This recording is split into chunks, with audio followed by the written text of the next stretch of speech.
Speakers in the past that have enlightened you on a variety of subjects. The one tonight, this is very apropos that it be Halloween. This is probably the worst story you've ever heard. I spent a great deal of time trying to not want to believe this. But unfortunately, the evidence is that support not only Kathy O'Brien's story, and the other evidence is that Senator John DeCamp from the Nebraska cover-up, Franklin cover-up as it's known, support what you're going to be hearing tonight. In addition to that, there has been a tremendous amount of information that has surfaced over the past really 3 years that has come from people who have been on the front lines. Not only therapists, but we have got generals and colonels from all branches of the military and members of intelligence that have provided us with literally tons of documentation, not only supporting Kathy's story, but thousands of others just like her. Kathy O'Brien is not unique. I wish she were, because if she were, I would not be in front of you right tonight, because it would mean that this problem went no further. Unfortunately, that is not the case.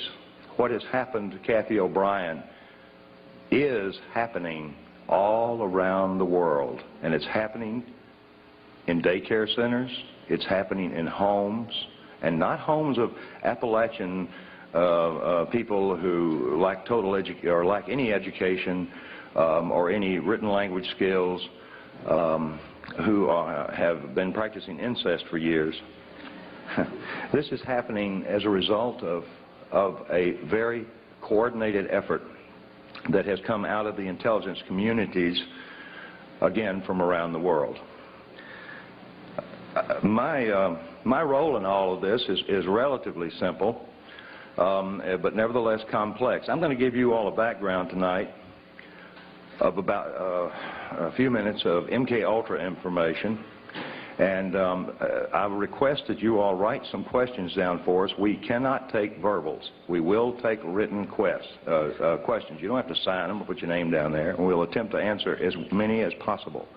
Please make the questions relevant to the subject matter, because I can't, nor can Kathy, discuss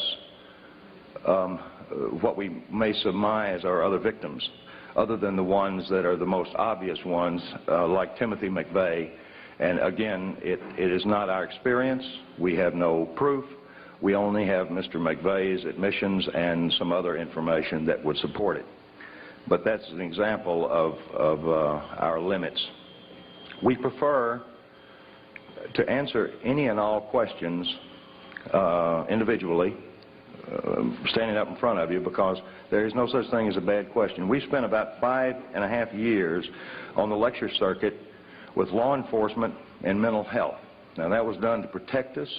It was also done to ferret out as much information as we could regarding other survivors, as well as ferreting out information through law enforcement, or I should say cooperative law enforcement, who were like you all. They're free thinkers, and they knew something was going on, but they didn't understand it. I will attempt to give you as much background on myself so that you'll have some understanding of how I was able to do what we've accomplished, Kathy and I. But our main concern, of course, remains the same focus, and that is to get this information out to the populace of this country and all the other countries that are affected, and we don't know many that aren't,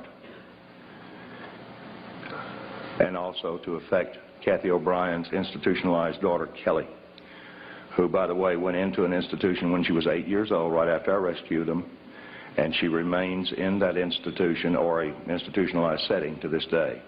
I don't know how many of you all can imagine being a child and being raised in a mental institution, but I can assure you it is not a pretty sight, even though Kelly has not been mistreated as she had been prior to going into the institution. External control of the mind is not something new. It's thousands of years old. It's recorded in caves. It's recorded the exact formula for trauma-based mind control in the Egyptian Book of the Dead. Adolf Hitler was particularly interested in mind control, and he assigned his right-hand man, Heinrich Himmler, to do some research, particularly on the families of Northern European, multi-generational, sexually abused, psychologically abused, physically abused children. You see, I'm sure each of us understands, those of us that read the Bible and understand its literal interpretation about the sins of the father, understand what multi-generational abuse means. In this case, multi-generational abuse, and that begins, by the way, at birth, involves horrendous sexual and psychological and physical abuse that is put on these children by their caregivers. Well, Adolf Hitler knew pardon me, that these people who are abused become very, very receptive to external control of their mind. They also develop some incredible abilities, like 44 times visual acuity. Now, I know that it doesn't take a rocket scientist, pardon the pun, to figure out how we could use somebody with 44 times the average person's visual acuity. It's called special forces. Special forces individuals are screened very carefully. Now, back when I was working for the Defense Department in a project known as MK Ultra, which was the exact project that Adolf Hitler assigned Himmler to do on multi-generationally abused children, I saw nothing of what Kathy O'Brien is reporting. I saw no abuse. What I saw in the prison systems and in the mental institutions were people who had a chance to recover their lives and their mind. I saw things that were very benevolent, and I really and truly believe the information that I was seeing would eventually reduce our prison and our mental institution populations dramatically, because I saw true rehabilitation occur without the use of trauma. Well, I was sworn to secrecy on the things that I witnessed, on the equipment that was developed, and I can assure you that in 1967, all the way up through 1973, when I was involved in this research as a Defense Department subcontractor, the equipment that I saw then was 25 to 30 years ahead of anything known on this planet in the private sector. I don't know if I was even seeing a portion of what was actually available. I don't know if what I was witnessing represented even a small percentage of what was actually occurring. But I was put into that job after months and months and months of psychological examinations because they knew I could keep a secret. I was given a Defense Department clearance.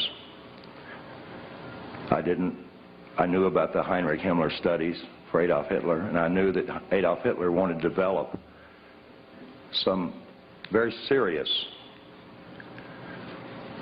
people to put in places to control various regions in what he called, and George Bush called, and Nero called, the New World Order. You see, Adolf Hitler was not the first, nor was George Bush, to fantasize about this hideous idea of totalitarian government enslaving an entire globe through mind manipulation. Now, mind manipulation comes in a lot of forms. You folks in this room are not falling into one big, huge trap, and that is information control. And I again thank the Grenada Forum for bringing Kathy and I in to impart this message, because we need your support. This book is not distributed through bookstores for the most part. The few bookstores that do handle it directly with us. To guard the integrity of the book so that it would go totally uncensored, we published it ourselves the first time. We now have an opportunity before us, because many of the people Kathy has mentioned in the book have been indicted for a variety of reasons, or are facing indictments, or have fled their respective countries, or stepped down from power. For one simple reason: corruption that they could not cover up. Now, the corruption that we're talking about here goes beyond, I hope, most of you all's limits of experience. It certainly went beyond mine. I had a household that was this is totally alien to.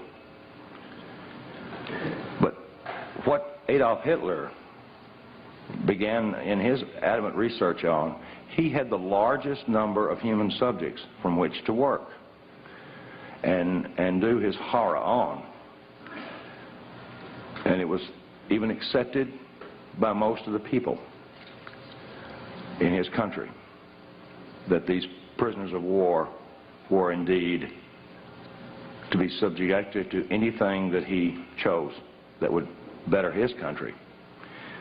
Well, MK Ultra took on the same scientist, because in 1947, when the National Security Act was formed, there was a project that was developed called Project Paperclip. There was a few airlines at that time that were cranked up. Capital International Airlines was one of those airlines. I was vice president of Capital Airlines for a period of time. Capital International Airlines. This is very similar to the hat that they wore. By the way, you realize that if we could get these guys to all wear a hat, force them into a uniform, our problems are over. I told Kathy, I said, I don't know how to introduce this information. I said, do we come out here and say that we're the first and second oldest professions? All right, I want to see who laughed.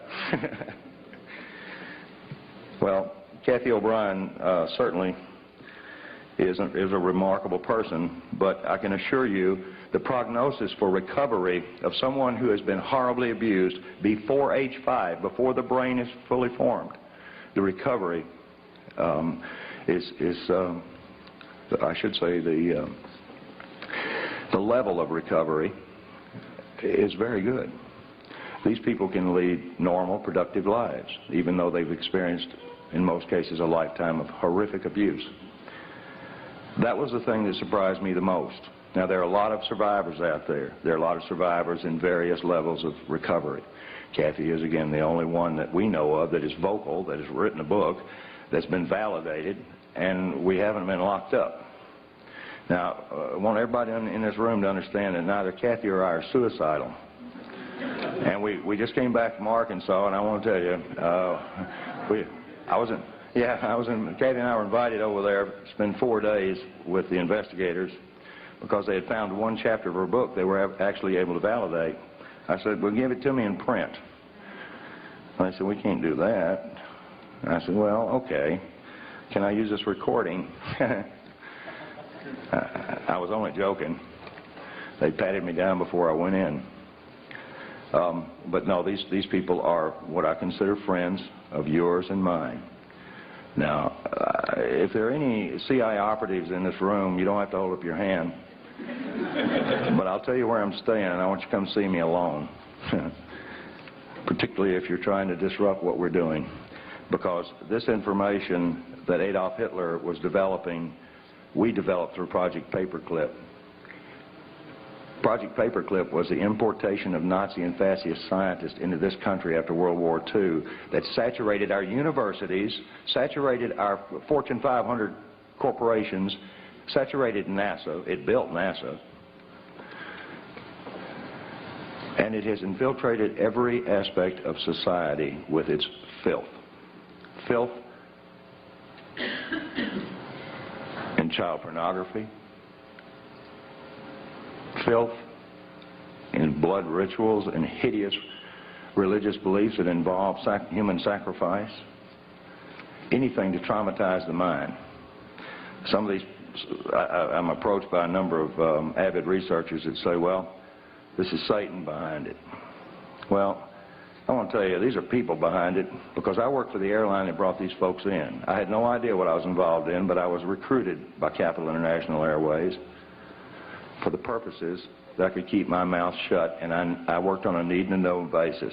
Most operatives do not know who they're working for.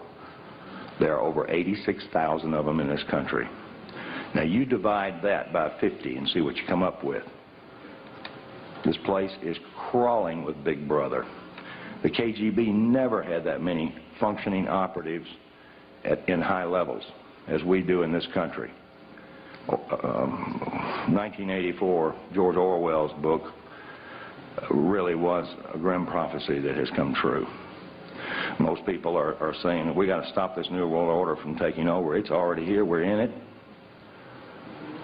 Now let's understand who the players are and some of their tools. Mind control, whether it be trauma-based mind control to develop a totally robotic human being, is one type. Fortunately, it requires a great deal of horrible trauma that somebody's got to put on with these people, and it requires something more than just pushing a button on a console. There is equipment available now that we cannot protect ourselves from. And the amazing part about this equipment is it's available to everyone in this room. I don't quite understand the philosophy about making pain field generators and another device called an MDD-1, which uses a dual coil electromagnetic pulse system, which affects our cerebral cortex. It stops logical thought. You couldn't balance your checkbook if one of these things were turned on, nor could you think to turn it off. Any more than Kathy O'Brien could have thought to have walked away from her victimization. This is not the beaten wife syndrome. This has nothing to do with an economic situation. This has something to do with robotic mind control. There are tons and tons of documents. Transformation of America is a book. Our book, an autobiography, Kathy's autobiography. I wrote the first 4 or 5 chapters to give you a briefing. But what this book contains is her life, that which we can validate. When this book was printed, we had over 27,000 documents. 27,000 documents fit into 5 file cabinets. We now have over 3 tons of paperwork. General Russell Bowen recently, I won't say fled, he didn't like that, I'm sure. General Russell Bowen, who was one of the originators, and he's set up Operation Watchtower, the CIA's drug operation. By the way, how many of you believe that the Central Intelligence Agency is the world's largest drug dealer? Can I just see? Okay. So that makes our country the largest drug dealer on the face of the earth. And I resent this. I know now why the intelligence community did not want me for an officer. I know now why I was not privy to some of the stuff that I am now, unfortunately, very privy to. Because I think I'd have blown the whistle on them. There's a lot of whistleblowers out here now, and you folks are getting to hear them. You've been hearing them for years. This is one of the longest, oldest running groups that I'm aware of. I see a lot of familiar faces out there, and I see some people that, if they were in my position, would do exactly the same thing Kathy and I have had to do. I'm not into this. I was hired because I could keep secrets. This is against my programming. But I can assure you this, it would be against God and everything that I am if I didn't get up here and talk and present Kathy O'Brien so that she can present her story.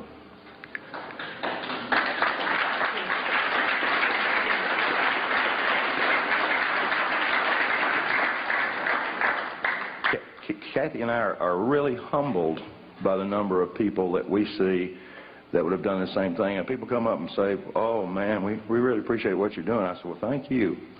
And I appreciate hearing that. I even appreciate people when they say, this is hard to believe. I'm going to look at this book and I'm going to look at these documents. I tell them, please, please, please do this. Look in the back of our book and you'll get a thumbnail sketch of some books that you can get that are written by doctors, intelligence officers, and a number of other concerned professionals who present the elements of what Kathy experienced. In 1977, the 95th U.S. Congress had met because this is good news, because I wouldn't have 1 ounce of credibility up here as far as MK Ultra goes if this didn't come out, and I couldn't even tell you the code name.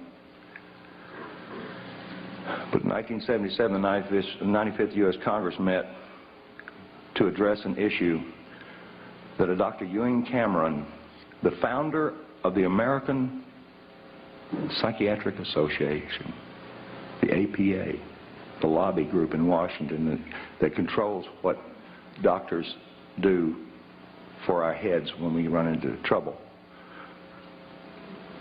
APA, psychiatry is the youngest of all the healing arts, and it is the most primitive of them all because, yes, and I'm sure there's psychiatrists, may be psychiatrists in this room after that clapping. I'm sure they won't hold their hands up, but I know there are therapists in here. I've seen 2 already. These therapists know exactly what I'm talking about because the information that they're provided by their lobby has been carefully screened. Information on rehabilitating victims of mind control is not only scarce, but it's required some incredible efforts by some brave individuals who wound up getting sued because they could not violate the civil rights of the individual that they were actually treating.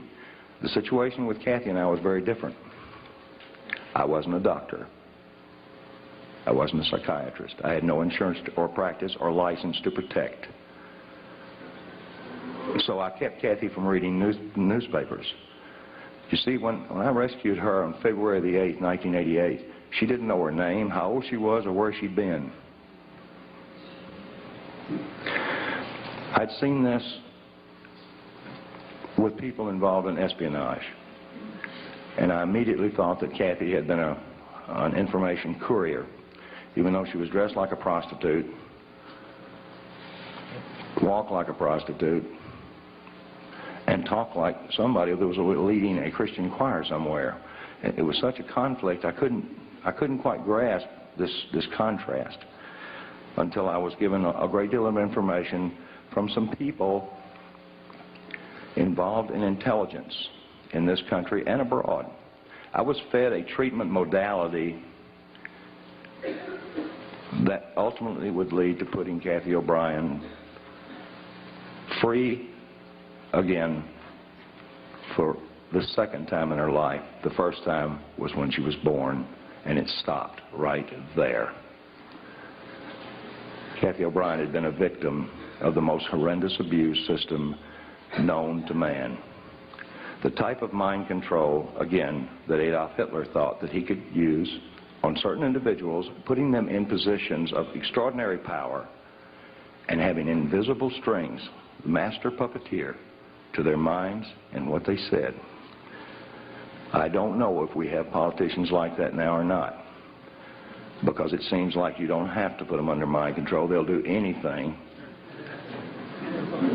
that corrupt members of Congress persuade them to do. I've known several corrupt congressmen that didn't have to be blackmailed with sex, that didn't have to be enticed with money or drugs. They just simply were corrupt. You see, a sociopath is a very outgoing individual. Leaders Yeah, leaders. Yeah. Unfortunately, sociopaths have no conscience, no expression of soul. They do not relate to anyone else's pain except it gives them pleasure. MK Ultra was designed and had many, many sub-projects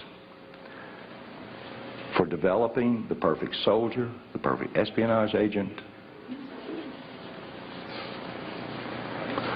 things that I was told that would cover an area of our national security that no soldier and no diplomat could possibly cover. No one told me that we were using them as drug mules and prostitutes. No one told me that we were using them for breeders so that children could be provided sheiks, world leaders. No one told me that we were using them for money laundering operations. When I rescued Kathy and her daughter, the information about this is in the book. It took me a year to put Kathy back together, literally, with a whole lot of help and a whole lot of love. Other therapists don't have that latitude. They can't love their patients.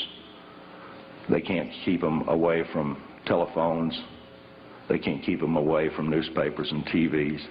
And they wind up getting contaminated because they're highly suggestible. They see an ad for fried chicken, they can smell it. Now, I dreamed as an ad man to be able to produce ads like that. I worked real hard just to get somebody to go, nice ad. But nobody ever drooled on any pages that I ever put out. And I used subliminal. I used a form of neurolinguistics. Those of you who do not know about NLP should learn. Tony Robbins is an advocate of NLP, and he teaches. As a matter of fact, he taught George Bush and he taught Bill Clinton. And there's nothing wrong with Tony Robbins. He's not a bad guy. He's a smart businessman. And any smart businessman these days knows the value of neurolinguistics, or the language of the unconscious. I always call it the language of the subconscious, and I'm getting outvoted by all the mental health people. They're saying, that's not right. Unconscious. Well, to me, it's the subconscious. But the language of the subconscious provided me the codes, keys, and triggers to unlock all the rest of the doors in Kathy's mind that pertain specifically to her abuse. It gave me information like bank account numbers first. And I found that rather unusual until I found out that most people who had worked around MK Ultra and knew anything about deprogramming, and by the way, it's nothing more. I'm nothing more than a hacker. Instead of hacking a hard drive computer, I'm hacking the hard drive up here. This job as a hacker provided me some incredible information on bank account numbers. And instead of going down and looting the bank accounts and having to hide for the rest of my natural life in luxury, I took them to the FBI and gave them to them. Not because I knew they were clean or dirty. It's because I didn't want them to kill me over it. I provided everything that's in this book over a period of 3.5 years to every state, federal, and local law enforcement agency that was directly involved with this case. And the names of over 1,000 agencies and people are in this book. I wanted to get this before Congress. I wanted to get it before Congress like happened in the 95th U.S. Congress in 1977, when the wife of a Canadian cabinet member had gone in to a mental hospital in Montreal where Dr. Ewan Cameron was practicing. I wonder why they say practicing. And she came out as a vegetable. Well, the cabinet member, I don't recall his name right now, he was just incensed on trying to find out what had happened to his wife. They put her through horrific electroshock tortures and every other conceivable torture, drugs, hypnosis.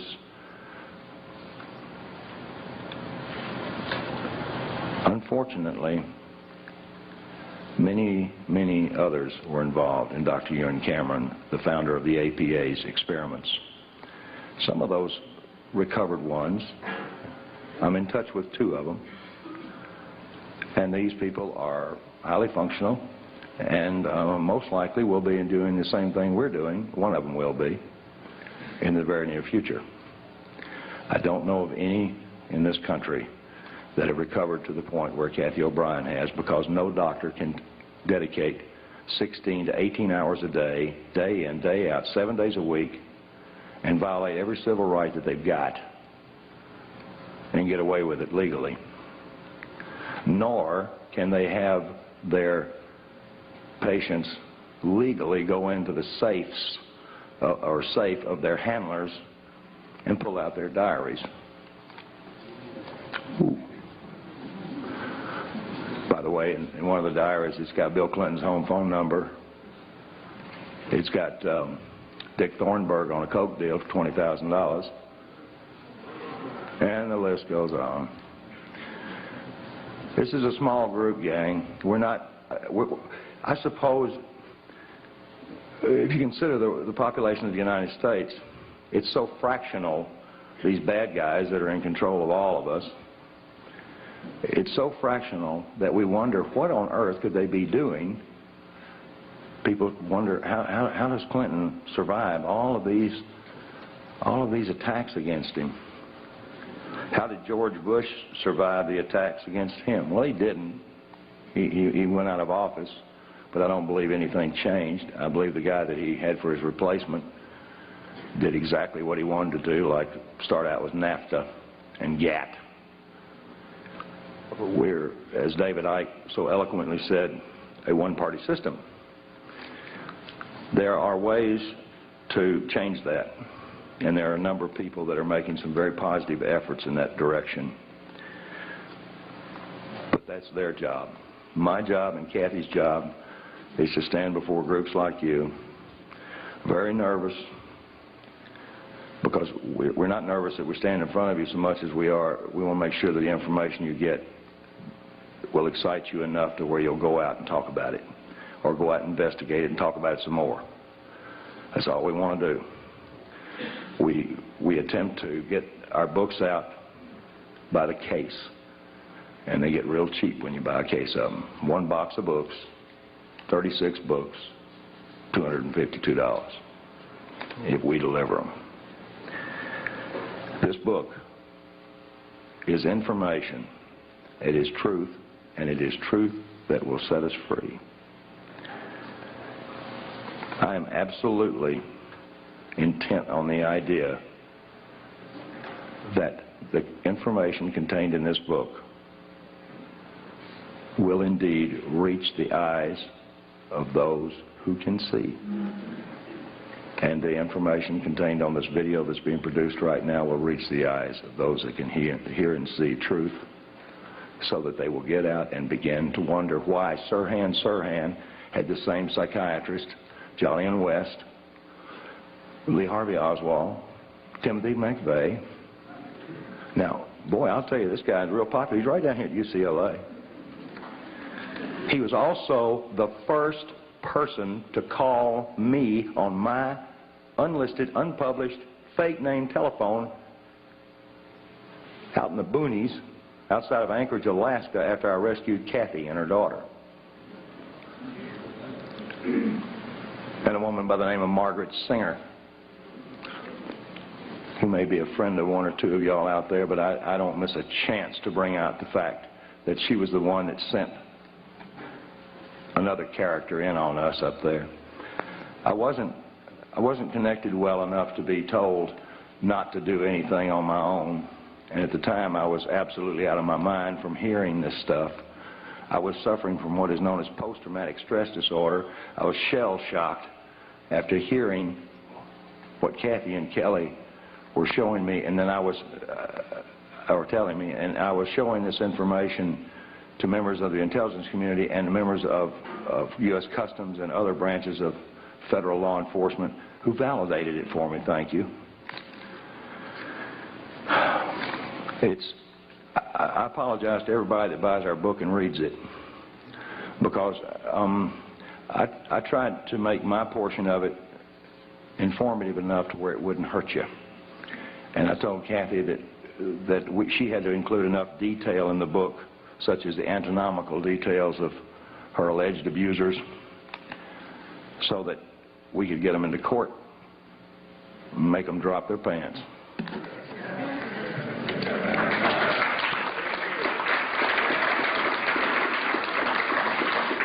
That kind of leads me into the presenter for the second oldest profession, or first oldest profession. I'll get to that same reverse. Now, who was first?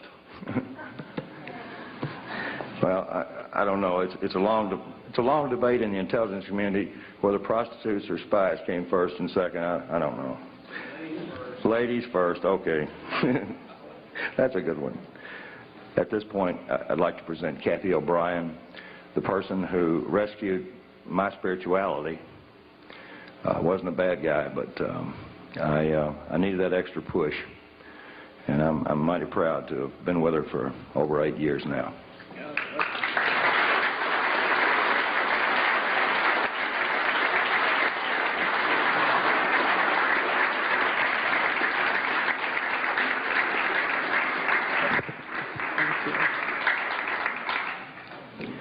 I want to thank each and every one of you for coming out here tonight to arm yourselves with knowledge about a tool that's being covertly used to usher in what Adolf Hitler and George Bush termed New World Order, and that's mind control. I've enjoyed talking with quite a few of you earlier this evening pertaining to how mind control has affected some of you or some of your loved ones. Mind control is very prevalent in this country and around the world. These criminals that are in control of our country operate on the philosophy that secret knowledge equals power. Many government secrets and personal reputations were staked on the belief that I could not be deprogrammed to remember those things that I was supposed to forget. They were wrong. For as intelligent as these perpetrators are, they're limited in their thinking by their own immorality. They don't have wisdom. They don't think deep. And they never considered the strength of the human spirit. They never considered what would happen when a good man like Mark Phillips gained knowledge of their secrets and used them to restore a mind rather than control one. I know that I'm extremely fortunate to have survived my CIA, MK Ultra, White House, Pentagon level, trauma base, mind control victimization. Now that I'm in control of my own mind and ultimately my free will, I'm telling everything that I witnessed and saw and heard and photographically recorded behind the scenes of this New World Order effort. By telling their secrets, their power is eroding.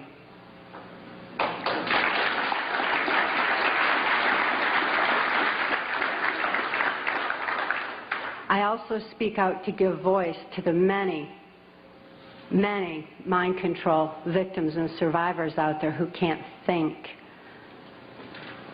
to speak out and tell what they know and what they've endured.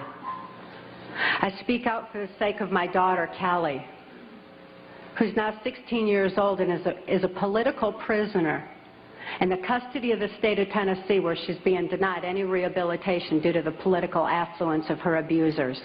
She's counting on Mark and I to get this word out on her behalf. For Kelly's sake and for your sake, Mark and I have gone to great lengths to document the facts and the truths that are listed in our book, Transformation of America. Transformation of America is self-published.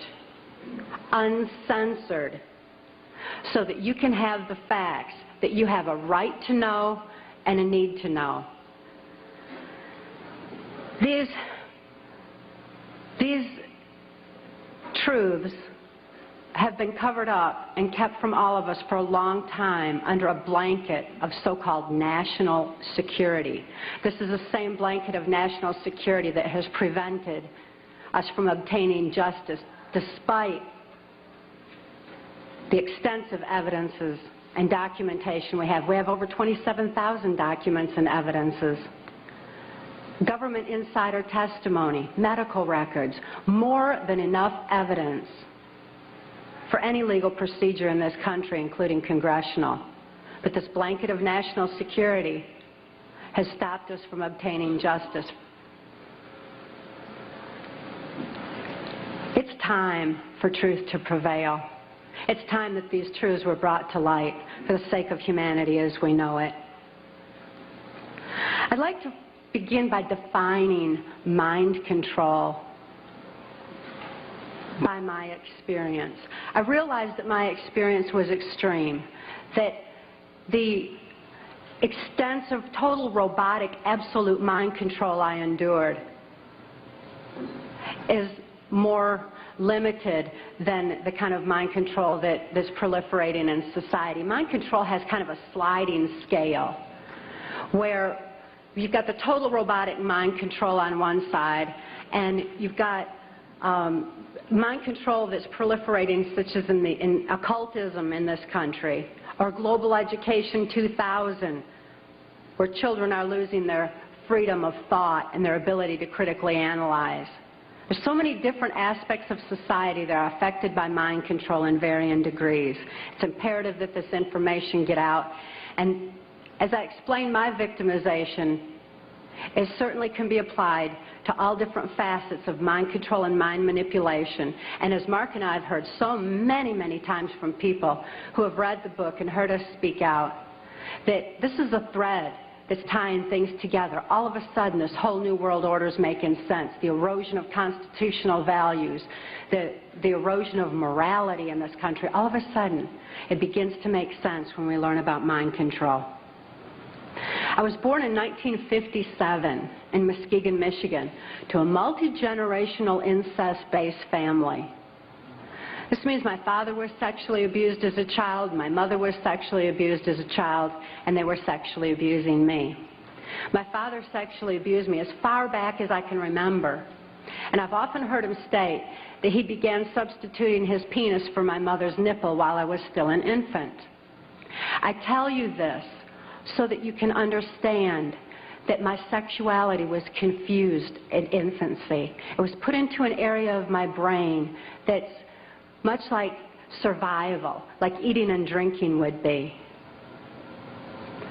I tell you these facts so that you can be better armed and understand what's happening in society. And name names. Mark and I name names in our book, Transformation of America, not so that I can say, well, I was in the White House with so-and-so. I mean, I missed the whole glamour part. But this is so you know who the problem is and where these problems lie.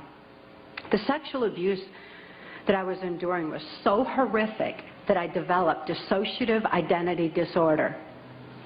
This used to be termed multiple personality disorder, and I'm so glad they've changed it to dissociative identity disorder because it really more aptly describes the compartmentalization that occurs when a person endures trauma that is literally too horrible to comprehend.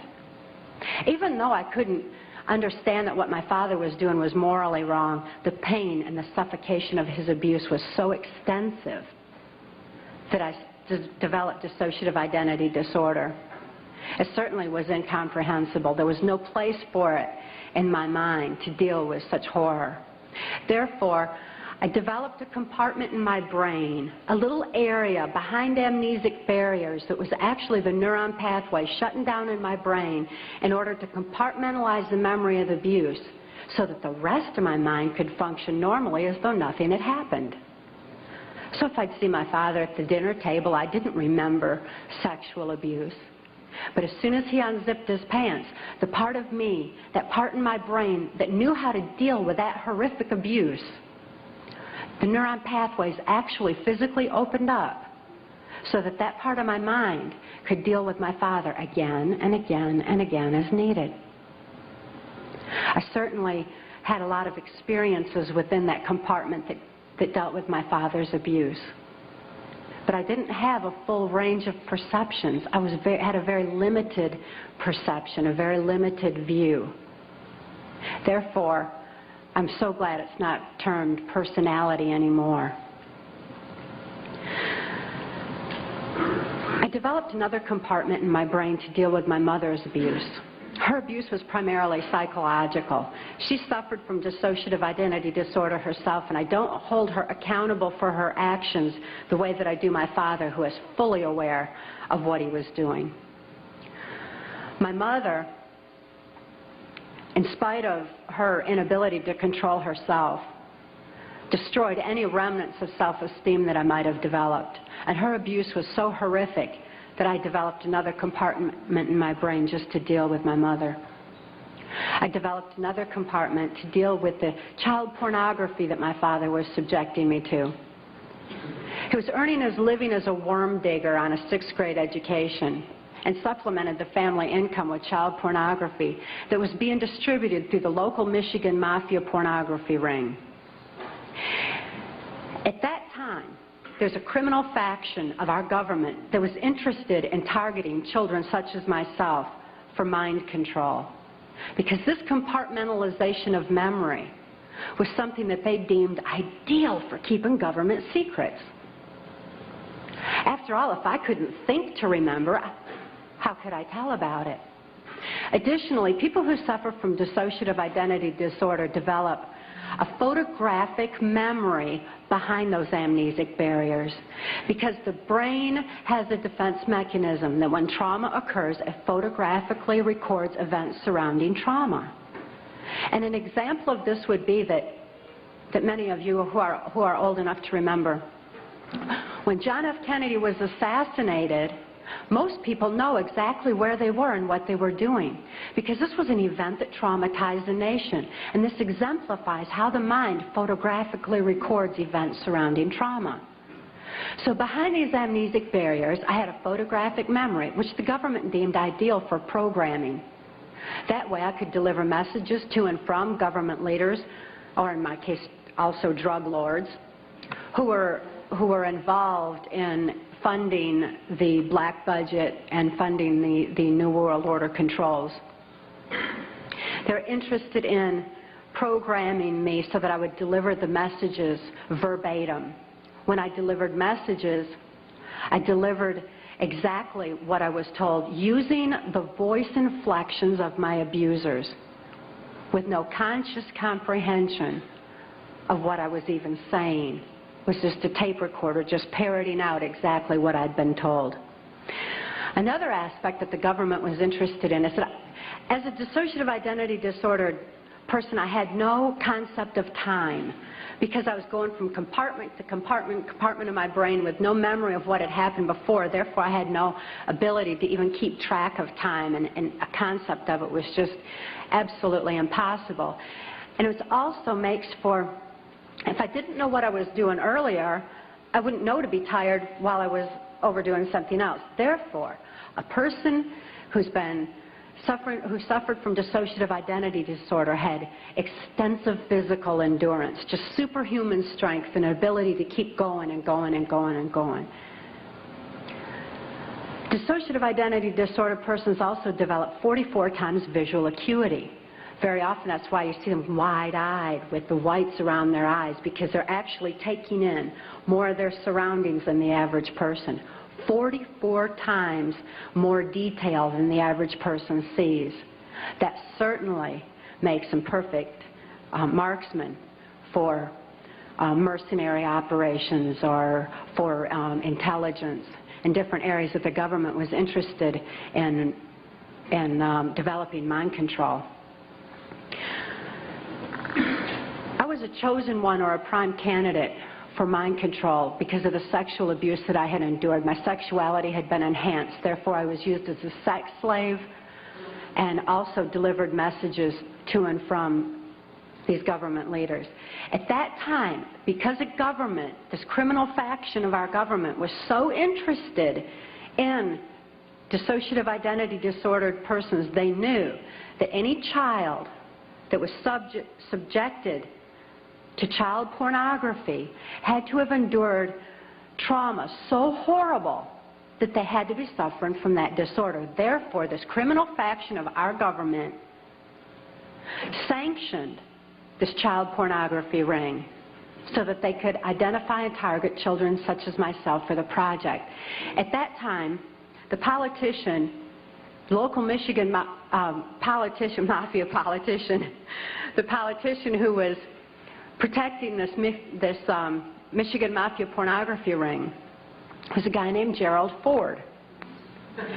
This is the same Gerald Ford that went on to become the first unelected president of the United States.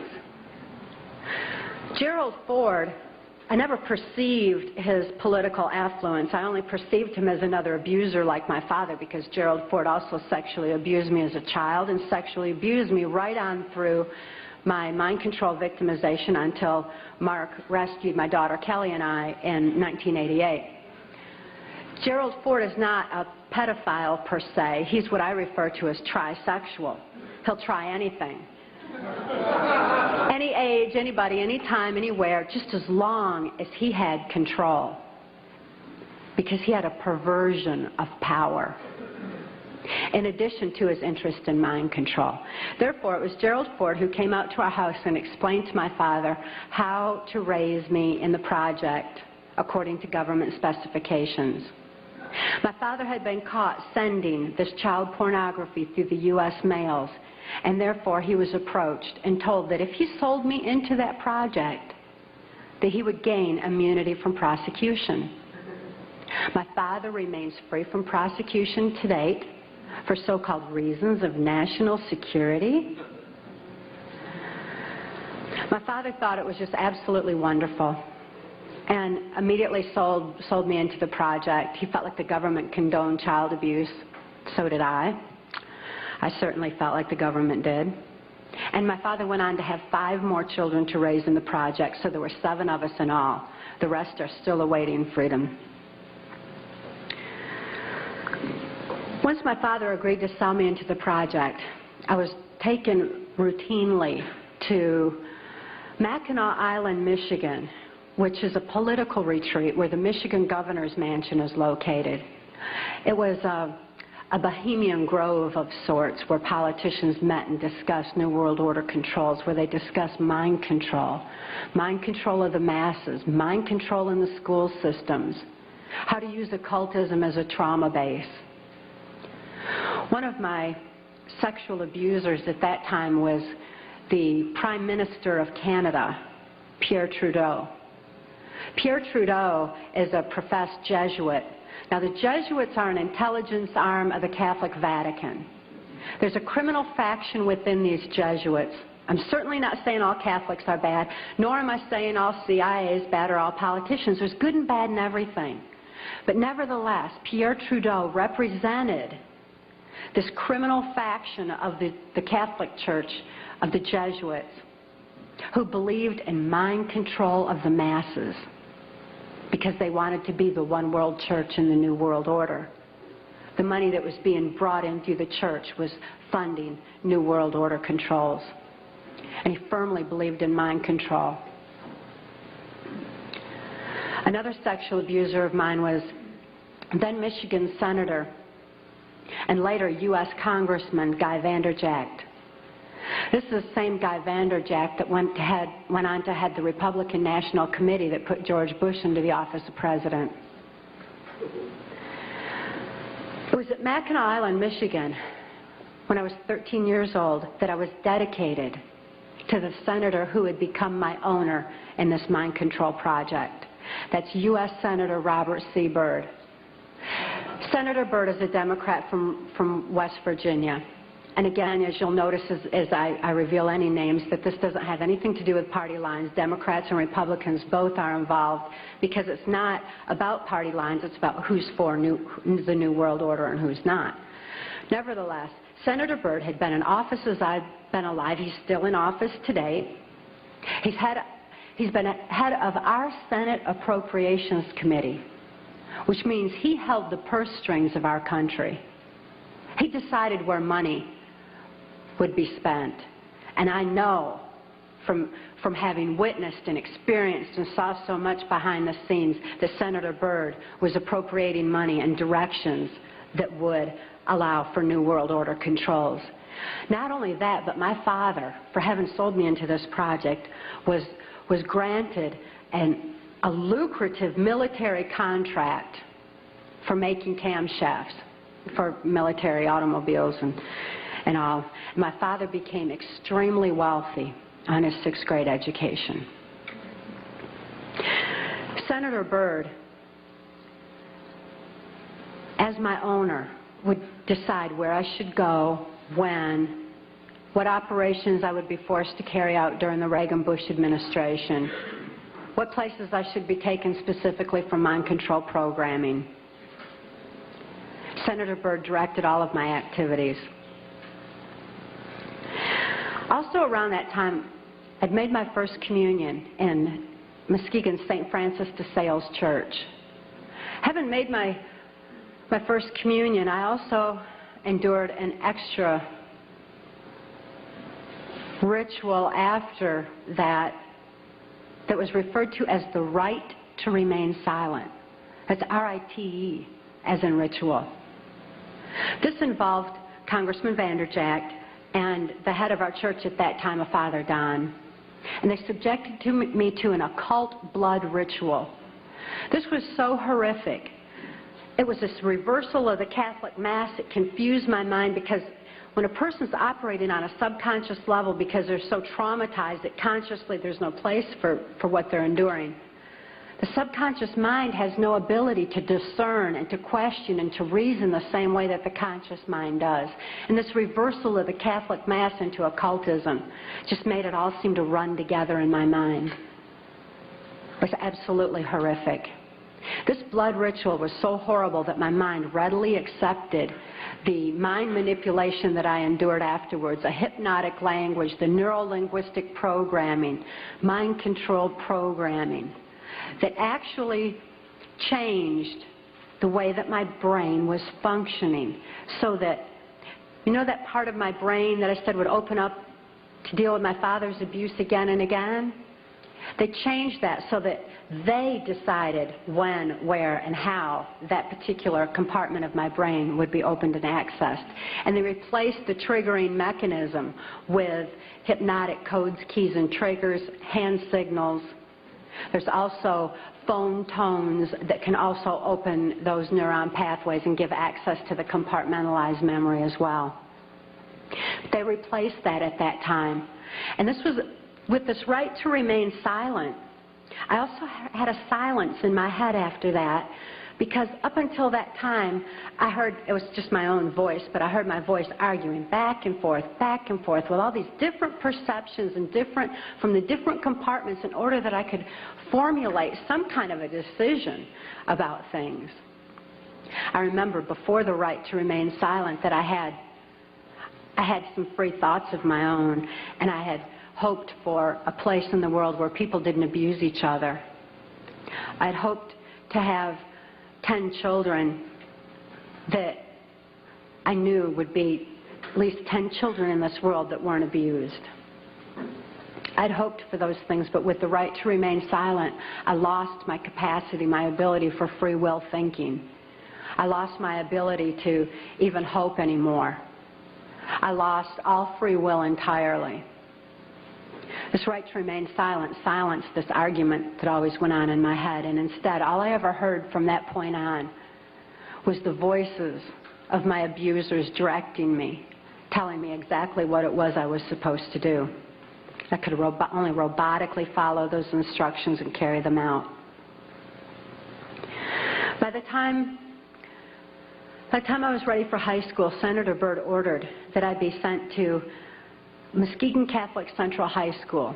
At that time, there was an enormous emergence of information. The Catholics had long since learned the effects of trauma on the human mind. They'd learned it and kept records of it for so many years, with such things as the Spanish Inquisition and other aspects where people who didn't follow the belief systems were wiped out. The Crusaders had also recorded a great deal of information pertaining to trauma on the human mind. This information was being merged with the Hitler-Himmler research that the CIA had taken and had been advancing on. The combination of the merging of the information was very powerful. And Muskegon Catholic Central was a place where this information was being brought together. It was at Catholic Central that the very basis, the very groundwork for Global Education 2000 was being implemented. This is Goals 2000, outcome-based education. There's many different names for the program that's being implemented in our school systems. It's being forced on our children by the federal government. Global Education 2000 was designed to increase our children's learning capacity while decreasing their ability to critically analyze. That way they would just readily accept whatever they were told without any question and just take all the information in. At Catholic Central, I got straight A's. I did really good in school because I was photographically recording everything in class. I endured occult ritual in the school chapel, as did numerous other students in the school. I certainly wasn't the only one. As a matter of fact, by that time, I really thought the whole world was involved in this kind of abuse. By then, my whole environment was saturated with it. This occultism, this trauma, created the photographic recording of all that I learned in school. Of course, I had no ability to critically analyze it or to creatively use it in any way, but the information was sure in there. It was while I was at Catholic Central that Gerald Ford went into the office of president. I had been conditioned by that time to believe that I had no place to run and no place to hide. This is a phrase that's used to lock in mind control victims of varying levels. That there's no place to run, no place to hide, we're watching you. I certainly felt like I had no place to run and no place to hide. Who would I turn to? I couldn't turn to my parents. I couldn't turn to my church. Couldn't turn to my school. Couldn't turn to the local politicians. And now I couldn't even turn to the President of the United States. I truly felt locked in, which is exactly what they wanted for total control of my mind. Of course, since then, I've learned otherwise, and Mark wisely taught me while I was in the deprogramming process that I did have a place to run, so right at them. And I had no need to hide. Obviously, they do, by the way. They're covering up all their acts with the national security blanket. After I graduated from high school, Senator Byrd ordered that I be transferred to Nashville, Tennessee. Nashville, Tennessee was heavily involved in mind control at that time through the country music industry, and above all, the proliferation of CIA cocaine operations within the country music industry were already in full swing. The political corruption in Tennessee was just all the way to the top. The country music industry provided a cover for mind-controlled slaves like myself to be taken around the country to the various places as designated, and also to distribute and deliver the large quantities of CIA cocaine that was coming into the country.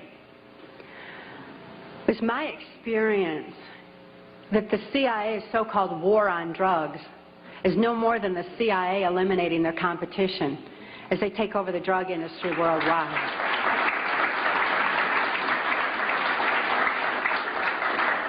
They took their war on drugs to our street corners and turned our streets into a bloodbath. The country music industry provided the cover for distributing the cocaine, so Senator Byrd wanted me to be within the country music industry. Besides that, he fancied himself an entertainer of sorts, and he fiddled on the Grand Ole Opry from time to time. When I was first sent to Nashville, he was playing on the Opry that night, and he had a musician behind him, a guy named Wayne Cox. Wayne Cox later told me that playing music behind Senator Byrd wasn't the only way that he backed him, but that he backed him politically as well.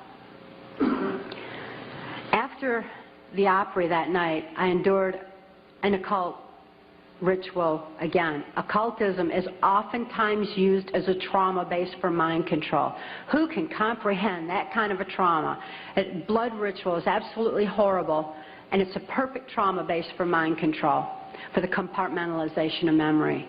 I witnessed Wayne Cox murder a railroad bum down at Nashville's Union Station. It was abandoned at that time, and there were bums around, and he shot him right between the eyes and cut off both of his hands, which was Cox's MO for murder.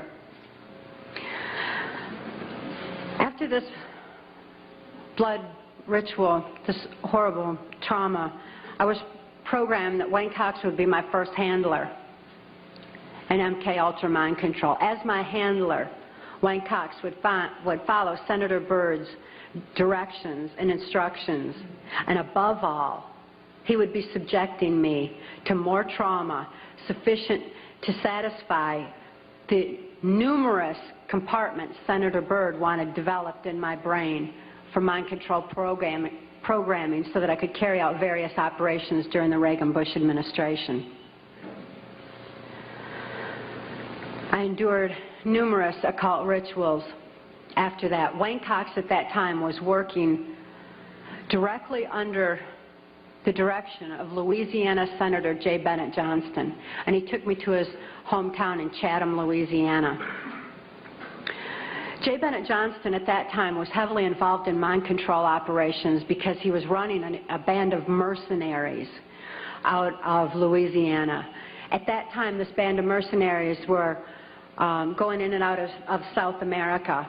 There was a lot of arms deals going on. There was, and most importantly, when the airplanes would fly these guys down to South America, they would come back full of cocaine, which was being distributed on our streets. Wayne Cox was triggering these mercenaries into operation by showing them a severed hand from another one of his victims, which re-traumatized them into the occult ritual that they had already endured and accessed a specific compartment of their brain. And he told them that J. Bennett Johnston wanted them to give him a hand and carry out a certain operation. He would then give the instructions and the guys would follow him through. So J. Bennett Johnston was heavily involved. At that time, it was 1978, and it was determined that I had endured sufficient trauma to carry out my first trial run operation. An enormous quantity of cocaine had been flown in on one of these operations, and I was to deliver it into the neighboring state of Arkansas. By that time, Bill Clinton's drug operation was in full swing. He was governor of Arkansas, and I delivered this cocaine to a remote airport in Ouachita Forest, which I've since identified as Mena Airport. I also delivered a little packet of information and a small quantity of cocaine, a personal stash from J. Bennett Johnston, to Bill Clinton. I delivered it to Bill Clinton, and he cut out 2 lines of the coke, and he did inhale.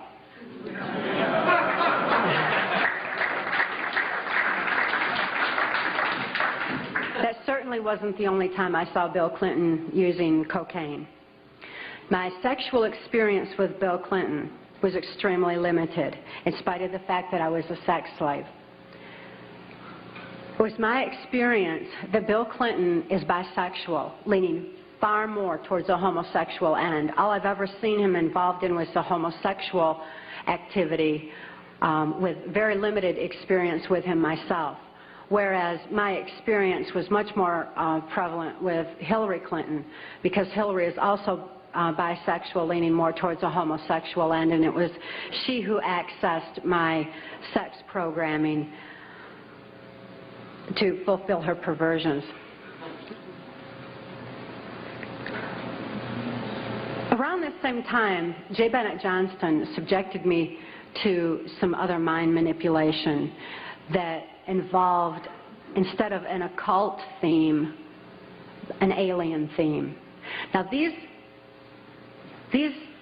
guys who are manipulating my mind and programming me for mind control purposes claimed, and these criminals in control of our country as well, claimed to be gods, demons, and aliens in order that I feel totally helpless, in order that I felt like they were beyond my realm to affect.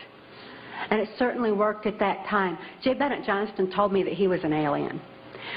He told me that he had been part of the Philadelphia experiment, and when the ship disappeared, it came back a spaceship.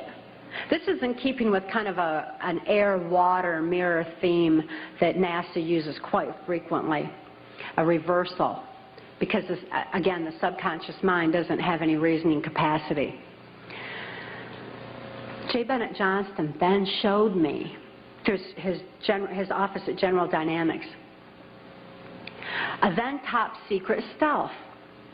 Here was this triangular stealth that wasn't in any of the school books, wasn't being talked about anywhere, wasn't out in the newspapers or anything else. It was being withheld. It was still a top secret weapon system. But I saw this triangular stealth. It looked like a spaceship to me. I'd never seen anything like that. And everything that J. Bennett Johnston was doing and he was involved in certainly was alien to me. So it was easy for me to accept the idea that what was happening was in fact being perpetrated by aliens. I'm not saying that there's no such thing as aliens. That would be foolish of me to even say anything like that at all. But what I am saying is that it was my experience that these were people claiming to be aliens. If there's a reality out there pertaining to any alien influence, we need to sort out the government misinformation and disinformation and mind manipulation techniques that they're using. I know for a fact that the plan is to make all of us feel totally helpless, that what's happening is beyond our realm to affect because we've been taken over by aliens, that our Independence Day is dawning. So beware of that. Understand that those criminals have been keeping information and technology from us under their blanket of national security. They are 25 years ahead of us at least, technologically. Can you imagine what they've got now? 25 years ahead? What's happened that you're aware of in the last 25 years? Microwave ovens, we've got computerization, and they've had access to all of that to continue their own advancements. They're way ahead. So when they say, it's aliens, and they show us some incredible technology, don't fall into the trap of feeling totally helpless, that this is beyond our realm to affect. Superstition begins where knowledge leaves off. And they have been keeping knowledge from us for a long time. People have all kinds of belief systems. And I'm sure each and every one of you has various and different belief systems as well. Regardless of what your belief system is, it is imperative that you know that these criminals are people. They are within our realm to affect. They need to be held accountable for their actions and their crimes against humanity.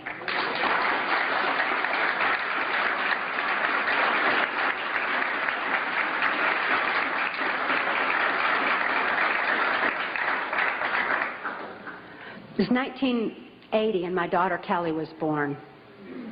She was born directly into the MK Ultra Mind Control Project on a much higher level, a more sophisticated technological level than I was subjected to. In addition to trauma, she was subjected to harmonic mind control programming on NASA installations literally since birth, before her brain even had a chance to form. As soon as Kelly was born, Senator Byrd figured I'd been traumatized enough by that time and ordered that we be transferred back to Nashville, Tennessee to carry out operations during the Reagan administration. But being within the country music industry, we had a second handler. His name was Alex Houston. Alex Houston is a ventriloquist, stage hypnotist in the country music industry. Above all, he carries out criminal covert CIA operations that fund the black budget, and this certainly included bringing in large quantities of cocaine and distributing them through the United States, Canada. He was working at that time and provided a cover for me to be taken throughout the United States, Canada, Mexico, and the Caribbean for these criminal covert operations. As my handler, he took me to various military and NASA installations for mind control programming for specific operations that I was forced to participate in. These operations that I won't have time to get into tonight are detailed in our book, Transformation of America. And they involve such leaders as the President of Mexico at that time, De La Madrid, and Vice President Salinas. It was my experience that in 1984, there's a CIA trauma base, near-death trauma center that's located in Lampe, Missouri. It's called the Swiss Villa Amphitheater. And they'd bring certain involved country music acts in to bring large quantities of cocaine or bring the cocaine out for distribution, because Lampe, Missouri is just across the Arkansas line and is very much a part of Bill Clinton's cocaine operation. And it was in full swing at that time. It's also interesting to note that this Lampe, Missouri operation is where the country music industry was more conveniently relocated, you know, right there in Branson, so that it would be closer to Clinton's cocaine operations. Lampe, Missouri was a place where I heard George Bush and Bill Clinton talking, where from the point of view I had, they certainly were friends, and they didn't recognize any party lines between them. That's something for the, you know, a smoke and mirrors illusion for the public. It's not something they adhere to, because they had exactly the same agenda, and that was for bringing in this new world order. I heard George Bush talking at that time. He was talking to Bill Clinton, and I've since photographically recorded it and wrote it verbatim in our book, that when the American people became disillusioned with Republicans leading them into the New World Order, that Bill Clinton, as a Democrat, was going to be put into the office of president. This was decided in 1984. Actually, I'd heard about it even prior to that, but that, as of 1984, they were already discussing it as an absolute fact.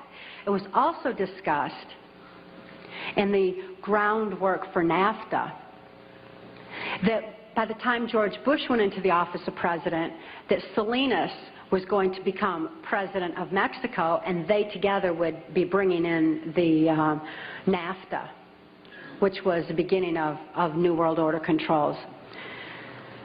I was forced to participate in the criminal groundwork for NAFTA, the opening of the Juarez-Mexican border to the free trade of drugs, free trade of our nation's children. It's absolutely appalling, the criminal roots of NAFTA.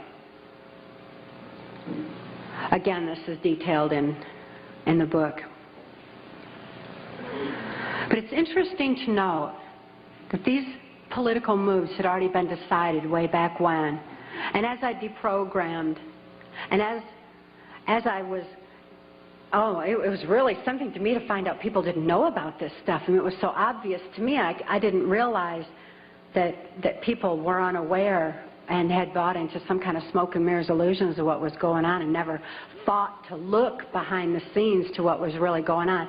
But I understand good people don't think that way. They don't have criminal minds. They don't think to look for that kind of criminal activity. Just like these guys are limited in their thinking by immorality, good people are kind of blinded from that kind of criminal activity until their eyes are open to truth. But this criminal activity that was going on at that time, the people that were involved were following directions from George Bush.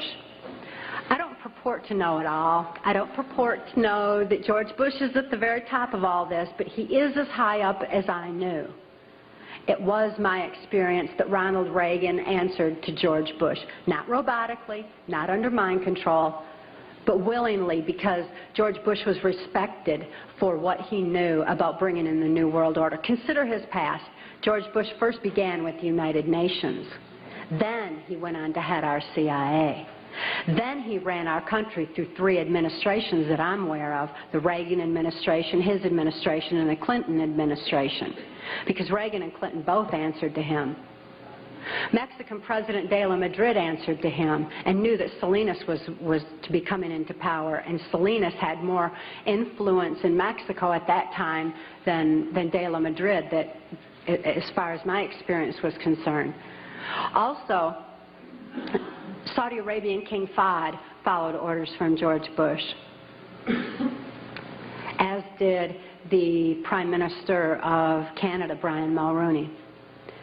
In 1983, I heard Ronald Reagan and Brian Mulroney discussing the New World Order. Senator Byrd had acted in the capacity of a pimp and prostituted me to Reagan, and I was present at this White House cocktail party. Now, Ronald Reagan certainly provided a wonderful smoke and mirrors illusion for all of us. For those of you who don't want to believe that he's involved in this, he told you he's an actor. And he did a real good job of it for a long time. That was his role. That's what he was supposed to do. Nevertheless, I heard Ronald Reagan telling Brian Mulroney that he believed the only way to world peace was through mind control of the masses. I know from experience there's no peace of mind under mind control. And I wonder at a world peace where people don't have peace of mind. Mind control, the ramifications of mind control are far-reaching, because I also know that under mind control there's no free thought. Without free thought, there's no free will. Without God-given free will, there's no soul expression. What kind of a world peace can we have without any free will or any soul expression, without any spirituality? Mind control needs to be exposed in order that people maintain their freedom of thought, in order that people maintain their free will and have that spiritual expression, because of spirituality, when people have soul and spirituality, they're going to be acting in a capacity of love anyway. That is where world peace is, not in mind control.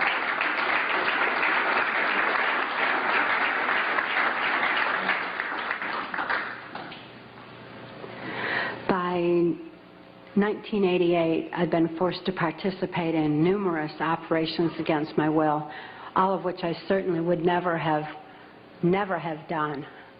I guess if I had had any part of me that was willing to do anything like that, mind control would not have been necessary.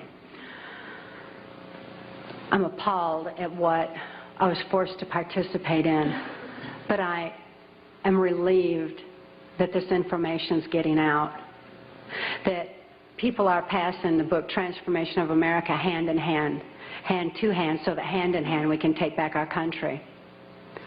This information is information that you have a right to know and a need to know, and their controlled medias are not going to suppress truth. Truth prevails.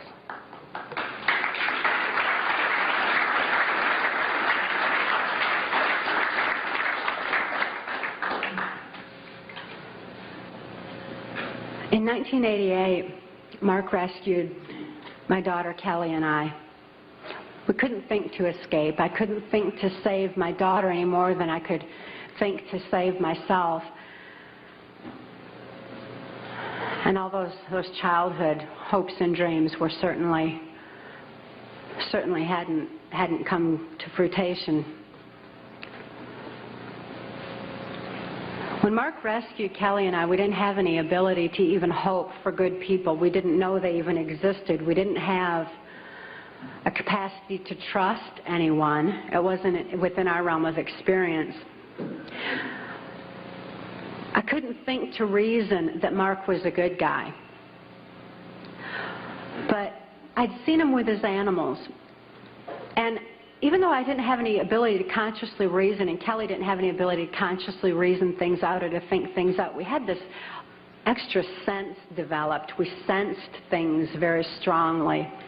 After all, when you consider that we use, 10% of our brain, we'd been like blasted into other parts of our brain, and these parts of our brain were real perceptive on what's considered, I suppose, psychic levels by some definition. When we had a sense for things, kind of like the animals did. And we noticed that the animals loved Mark. He had these raccoons that he'd rescued. He had 3 raccoons, and they all loved him, and they hugged him, and they wrapped their arms around his neck, and they patted on his face and kissed him. And, you know, that was really a neat thing for us to see, because we had only seen our animals abused. We lived on a farm. We had lived on a farm, and we had dogs and cats and horses and cows and guineas and chickens and all kinds of animals, all of which Alex Houston tortured or killed to keep us in line to, you know, if we didn't do this, this would happen to our pet. And we loved our animals. Please bear this in mind, that people who abuse children oftentimes abuse animals. If you see someone abusing an animal, keep your eyes open, look further, make sure those kids are safe. I've never seen an exception to this rule. Not that there's not one out there somewhere, but I've never seen an exception to it. So it was very telling to us that these animals loved Mark. Additionally, when he came in and rescued us, I mean, here we were under the gun of the CIA. Everything was very precarious, to say the least. I was 30 years old. I was supposed to be killed, as most mind-controlled slaves are at the age of 30. Besides, I was considered too old for sex by that time, so I was supposed to be wiped out. But Mark came in and rescued me from certain death and rescued my daughter from a fate much worse than death, and took the time to rescue our animals. He packed up all those cows and horses and guineas and chickens and loaded them up on these different trailers and everything, and brought them to safety as well. This had a profound impact on Kelly and I. We certainly developed an ability to trust right there and then. Mark took us to the safety and serenity of Alaska.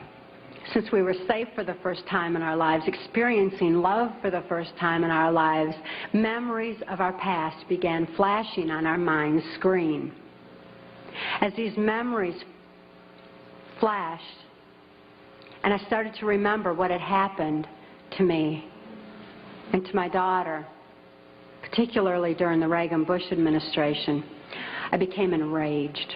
I was enraged at what my daughter had been through, the tortures I'd endured, and what the plan was for humanity as a whole. I'd have been blinded by that rage, immobilized by that rage, if it weren't for Mark's wisdom in telling me that the best revenge is total recovery. Because through total recovery, by photographically recording all those events, I could expose these people for exactly what they are, for what their plans are, for what I witnessed behind the New World Order. Be able to get help for my daughter, who was in desperate need of help at that particular time. So I began writing out my memories. By writing out my memories, I used a different part of my brain than verbalizing. It bypasses emotion. Bypassing emotion was very necessary for logically making the incomprehensible comprehensible, for understanding and grasping what had happened to us and what could be done with that information. Kelly was not so fortunate. Because of the harmonic programming that she'd endured, remembering the traumas and deprogramming the program did not allow her access to all parts of her brain as it did me. She still needed some technological equipment to help her recover. She needed to actually have those neuron pathways vibrated back open with harmonic equipment. Therefore, she went into Humana Hospital in Anchorage, Alaska, in an intensive care unit. She suffered horribly at that time and responded only to some psychological intervention and not to any conventional medications. Kelly was actually suffering respiratory failure because mind control has advanced to the point where they know the ins and outs of the brain and the mind so well that they know how to program not only the subconscious but to go into the primitive mind, the very area of our mind where blinking, breathing, and circulatory, heartbeat, all that is regulated. And they could go in there and put death programs in place. In my daughter's case, it was respiratory failure, so that in the event that she ever had cause to remember, which they never expected could happen, but in espionage, that can happen. We've heard of that, where the brainwashed and where they have the memory access. So they wouldn't have to take the old cyanide pill anymore like they used to, like spies used to. Instead, they would just simply go into respiratory failure, circulatory failure, and no information would be released at all. There was no chance of the information getting out that way. Since my daughter was being raised was genetically and mind controlled, being brought up to be in espionage, she had that program in place and it went into effect. Because of the medical attention that she needed, she became quickly thrust into the illegal and immoral custody of the state of Tennessee, where she remains today. The violations of laws and rights that proliferated in her so-called legal case were extensive. We had one clean district attorney that went in and told the judge that he was violating constitutional rights and human rights in my daughter's case, and cited law after law after law, and the judge interrupted him and said, but laws do not apply in this case for reasons of national security. This certainly raises a question. What does national security have to do with a documented, validated, and proven rape and molestation of a child's mind and body?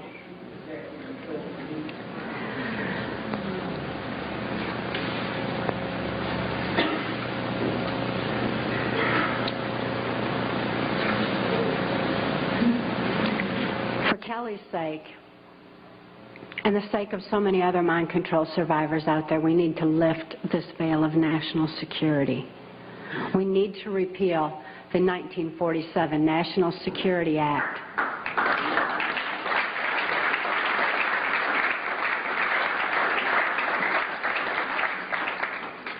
This is a national security that's threatening the security of our nation when it covers up such crimes against humanity as mind control, when it covers up the CIA's so-called war on drugs, when it covers up the selling out of our country to New World Order controls. That's a national security that has nothing to do with the security of our nation. This national security has kept information pertaining to mind control for all of you for far too long. We've got to get this information out. We've got to arm others with knowledge on mind control, because knowledge is our only defense against mind control.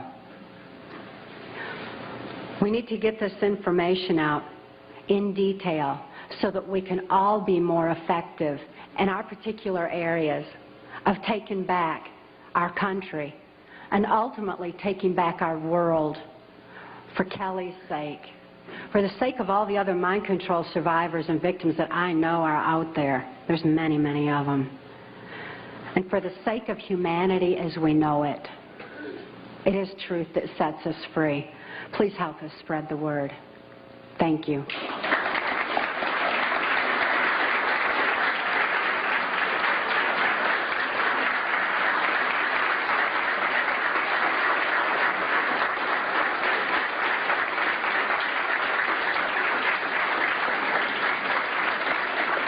Thank you all.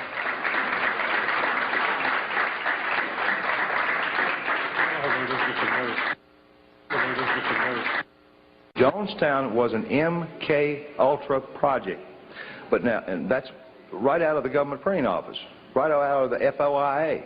You can get this information just like I did, and you can look in the book, and you will see government headings from the Freedom of Information Act government printing office of various investigations done by Congress, the 93rd Congress, the 95th Congress, and so on and so forth. And if you go to your library and access those under those headings, you will come up with this information. But let me give you a little information about Jonestown. In French Guiana, the property for Jonestown, the money came through a Mexico City bank, and it was traced directly to the Central Intelligence Agency. Jonestown was not a mind control project. Mind control had long since been perfected. Jonestown was a biological weapons project. And the worst part about this whole thing is there's two other projects twice the size that have been going on, that were going on in 1977, and they're still going on today. Now, that is very much reminiscent of the house of prostitution for little children that were being used in Washington, D.C. that you read about, and even in your, I don't want to call them newspapers anymore. Yeah, the birdcage liners. Thank you. But there was a house of prostitution that these congressmen were using that was using little children in there. Well, nobody ever thought to ask, what happened to the little children that were being used? I'll tell you, they were moved right down the street, 2.5 blocks away, to 3 other houses of prostitution that still operate to this day. It's interesting to note that Wayne Cox idolized Jim Jones. He also idolized Charles Manson. This is the same Wayne Cox that's down there in Chatham, Louisiana, an occult serial killer who is immune from prosecution right now. He's free for reasons of national security. What is the name of the Jesuit order you spoke about? I mentioned in the book that they referred to themselves, not only the Jesuits, but all of them at the top of this New World Order pyramid, as the Order of the Rose. Please discuss the connection between the New World Order and the dominant network media, for example, ABC, NBC, CBS, CNN, et cetera, et cetera, et cetera. Information control, folks, is mind control. Need I say more? What you hear and what you see is all you have to base your decisions upon. We're being brainwashed. Monarch and MK Ultra program started in 1953. Do you see? I don't know that. I didn't know that Monarch project started in 53. I'd be very interested in knowing how whoever wrote me this note knows that, if you want to speak to me later. Do you see any connections between government and Satanists? No, I see a direct correlation between satanic activity as well as blood traumas and other horrific types of abuse that is used as a part of their religious belief.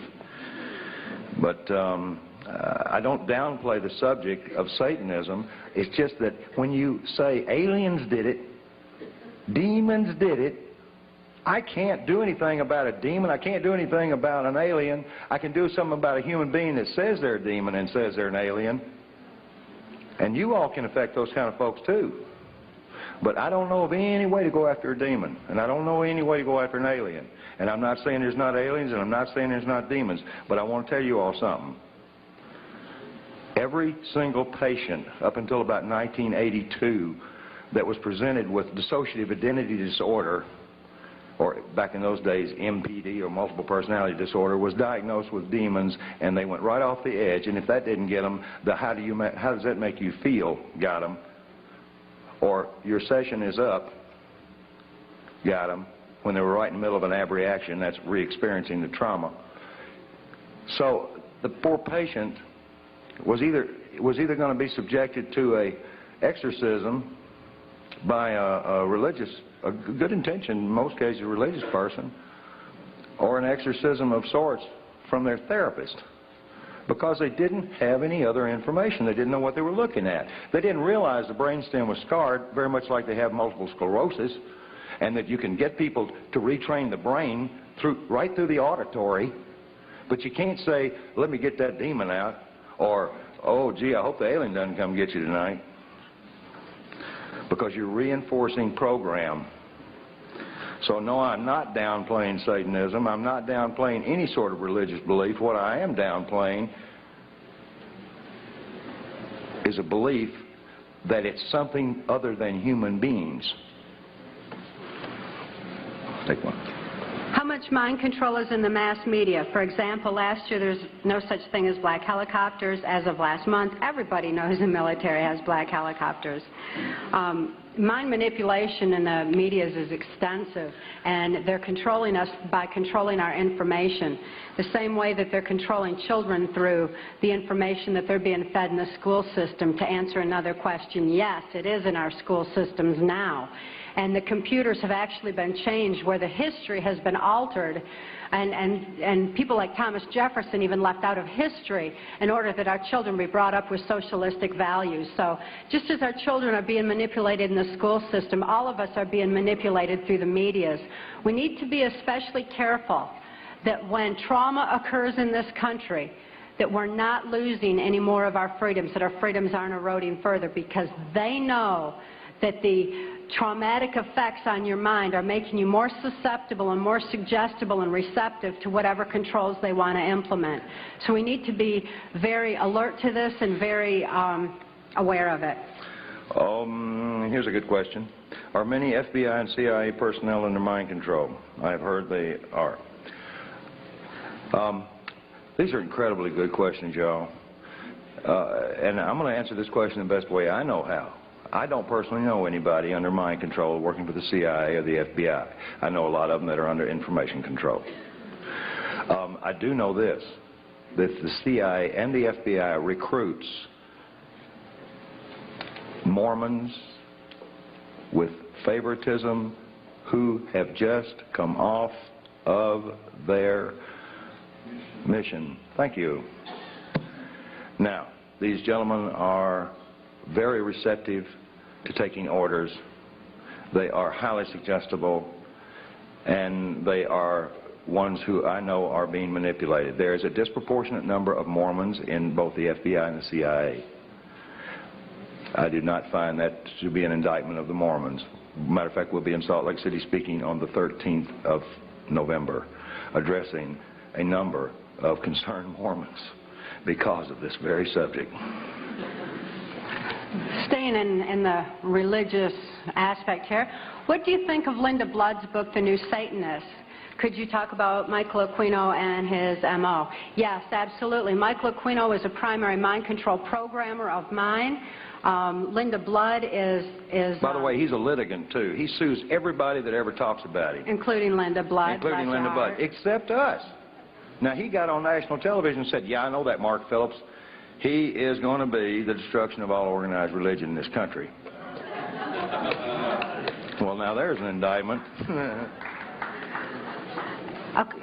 Michael Aquino is the founder of the occult temple of Set that's proliferating on our military bases.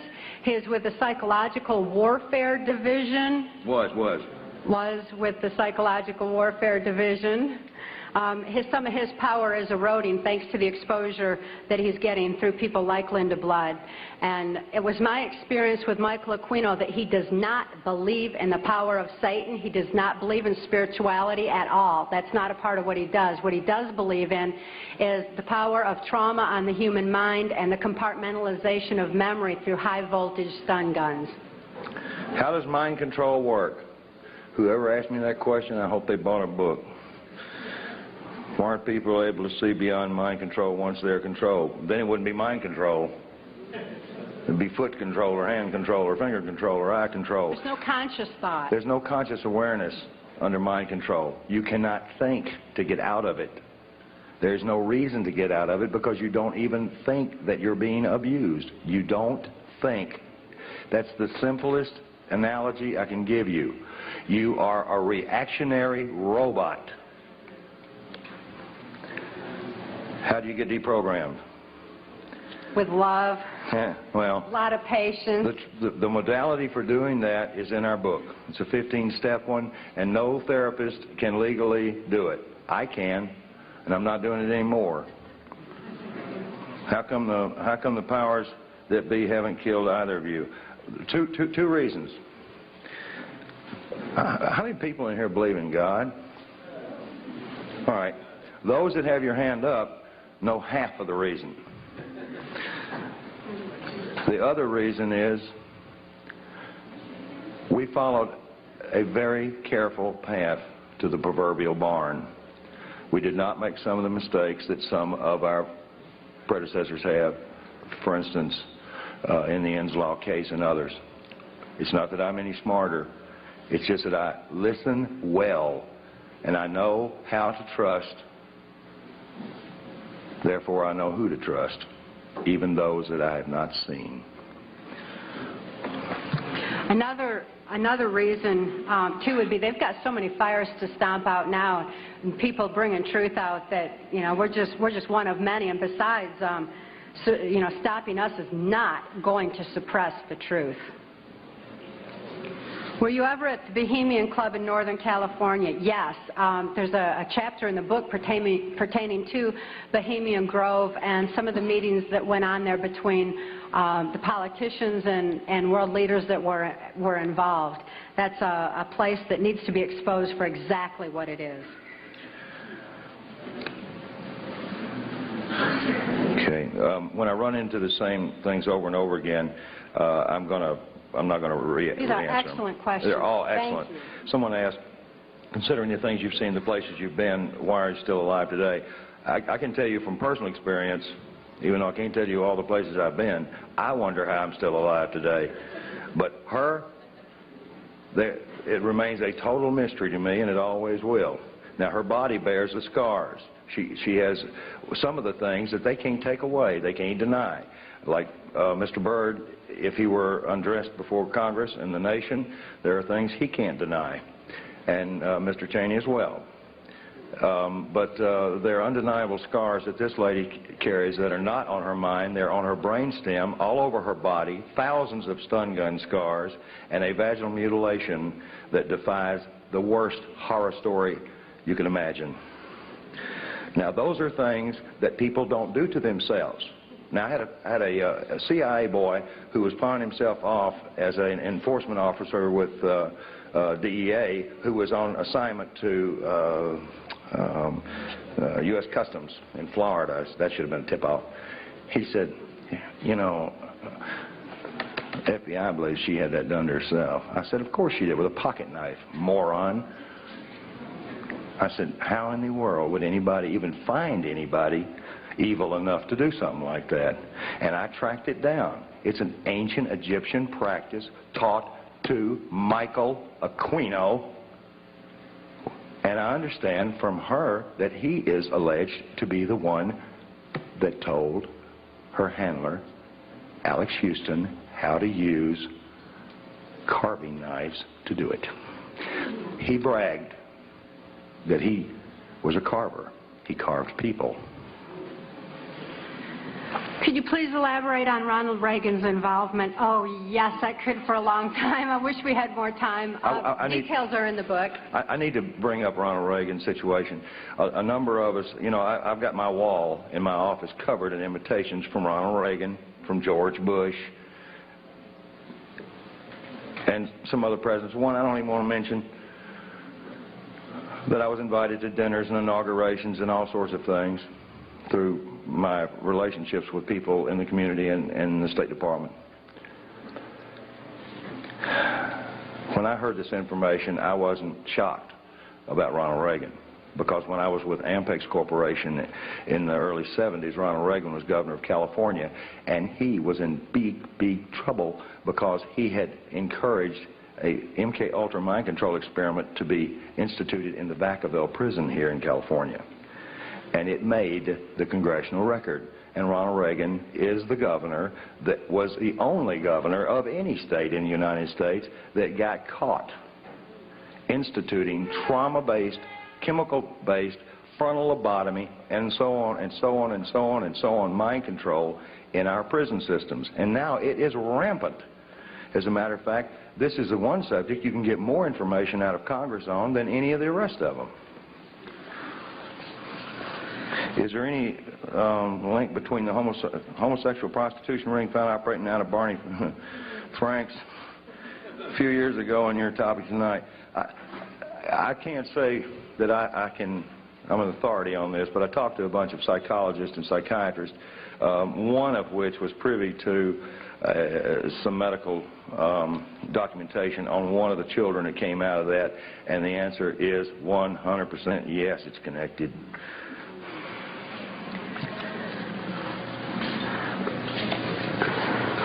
Where'd that go?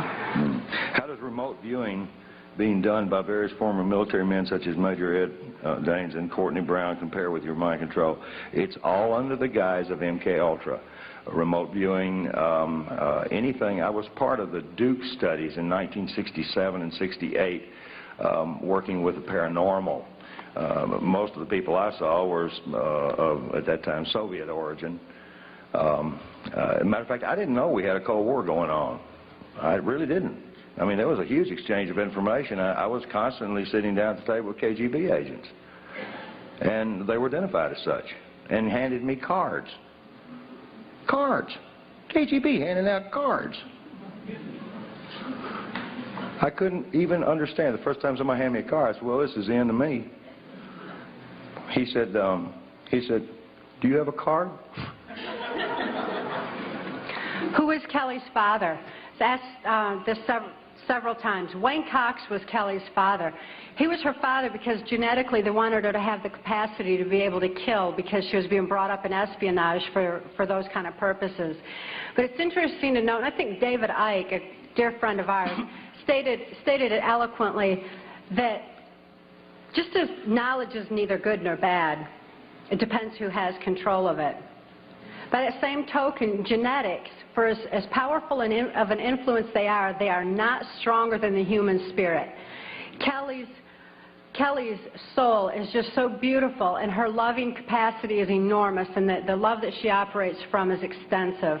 And she wants this information out for humanity's sake. So in spite of the genetics of who Kelly's father is, she's absolutely a beautiful, beautiful child. How did you get the number of operatives in this country?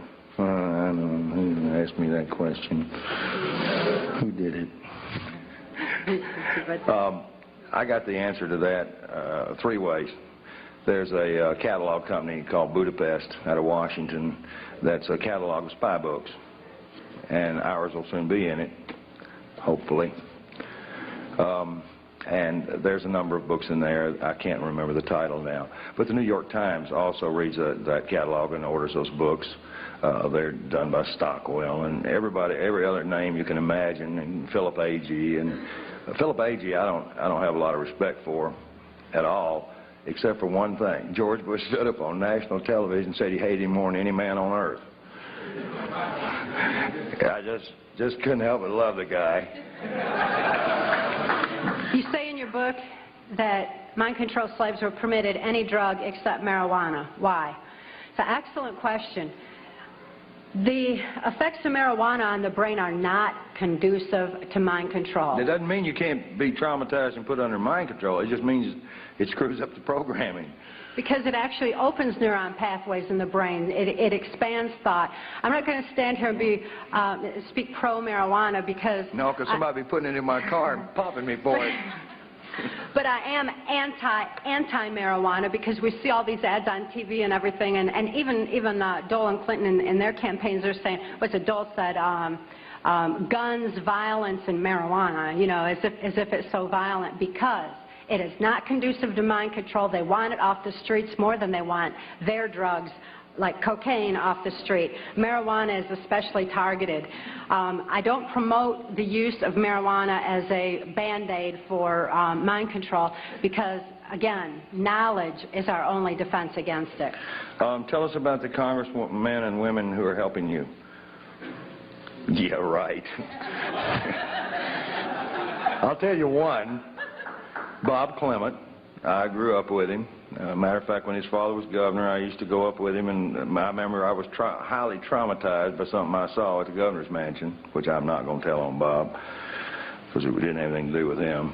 But there are we've got a number of clean congressmen and congresswomen that are helping us from behind the scenes. That's part of that 50% equation that we're still here. The information that we released to every member in Congress at the same time, and I had 4 congressmen, one in particular, hand-carrying every one of these packets to the respective congresswoman or congressman. That took a lot of effort on their behalf and a lot of nerve, since at that time I did not have all that information validated, but they had received information from members of the Justice Department and from U.S. Customs that Kathy O'Brien was a valid case, and that they were able to validate more than half of what was in that packet. George Bush was handed a packet, and George Bush, he nasty with me. He said I threatened his life, which is farther saying the truth, because the congressman that delivered it happened to have been a lawyer, as most of them are, unfortunately. And he had read the stuff, and they were trying every way on earth to indict me for everything you can imagine. But the bottom line was, this particular congressman said that he'd wear a sandwich sign before the news media if that was going to be the case. So the FBI and the Justice Department just humiliated me, made me come in and get my fingerprints. I said, you guys got my fingerprints more times than a criminal. I said, I work for the community. I work for the Defense Department. I said, well, I don't get it. You just need a fresh picture? Why don't you see my mother? Pay special attention to those members of Congress who believe that you have a right to information. There's an ongoing effort right now to repeal the 1947 National Security Act because they